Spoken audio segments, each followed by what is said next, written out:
1995లో 10th class paper leak, 1996లో EAMCET engineering paper leak, 1997లో intermediate papers leak, 2017లో 10th science paper leak, 2019లో 10th paper leak, 2025లో B Ed paper leak.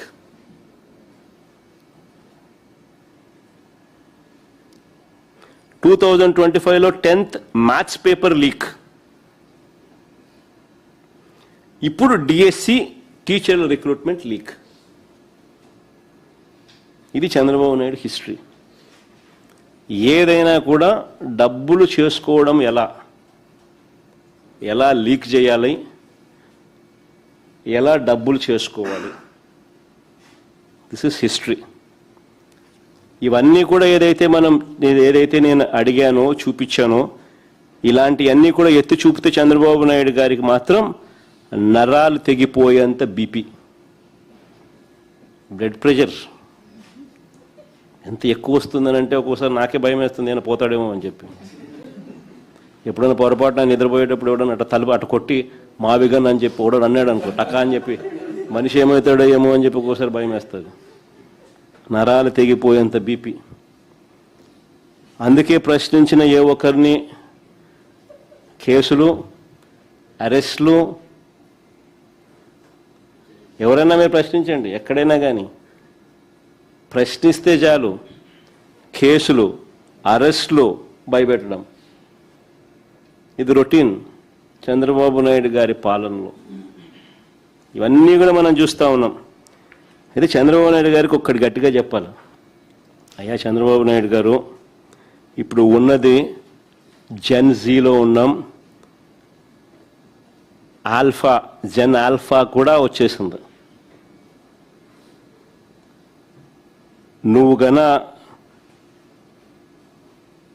ఈ మాదిరిగా తప్పు చేసినాక ఈ మాదిరిగా ఇబ్బందులు పెట్టే కార్యక్రమాలు ఒప్పుకోకుండా ఇబ్బందులు పెట్టే కార్యక్రమాలు చేస్తే కాక్రోచెస్ లేస్తాయి.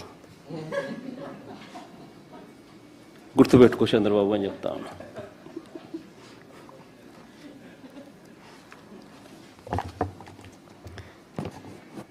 ఆంధ్ర రాష్ట్రంలో మేము కూడా కాక్రోచ్ అనుకో.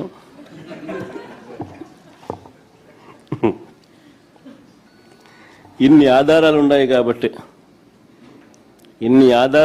కాబట్టి సిబిఐ దర్యాప్తును అడుగుతా ఉన్నాం. ఇన్ని పక్క ఆధారాలు, సాక్ష్య ఆధారాలతో సహా ఉన్నాయి కాబట్టి సిబిఐ దర్యాప్తును అడుగుతా ఉన్నాం. లోతుగా వెళ్తే మరిన్ని విషయాలు కూడా బయటకు వస్తాయి. విద్యాశాఖ మంత్రి సాక్షాత్తు చంద్రబాబు నాయుడు గారి కొడుకు మంత్రిగా ఉన్నాడు కాబట్టి ఈ తప్పులపై విచారణ చేయడానికి చంద్రబాబు ముందుకు రాడు.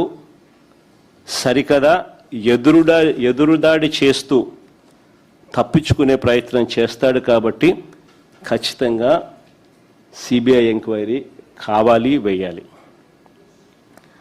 అందుకే ఇన్ఫ్యాక్ట్ వారం రోజుల క్రితం డిఎస్సి అభ్యర్థులంతా కూడా నా వద్దకు వచ్చినప్పుడు వారికి నేను ఒకటే చెప్పాను, వారి తరపున న్యాయ పోరాటంలో ఖచ్చితంగా వాళ్ళ తరపున వాళ్ళకు తోడుగా ఉంటామని చెప్పాం.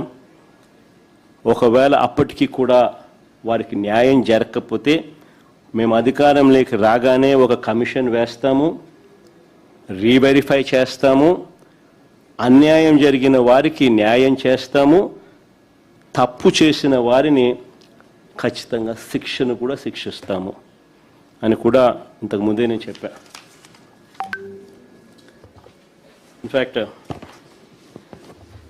రేపు రాష్ట్ర వ్యాప్తంగా నియోజకవర్గ స్థాయిలో వైఎస్ఆర్ కాంగ్రెస్ పార్టీ ఆధ్వర్యంలో చంద్రబాబు గారి 2 ఏళ్ల వెన్నుపోటు పాలనపై నిరసన ర్యాలీలు రాష్ట్ర వ్యాప్తంగా కూడా ప్రతి కాన్స్టిట్యున్సీలోనూ ప్రతి నియోజకవర్గంలోనూ నిరసన ర్యాలీలు నిర్వహిస్తూ ఉన్నాం.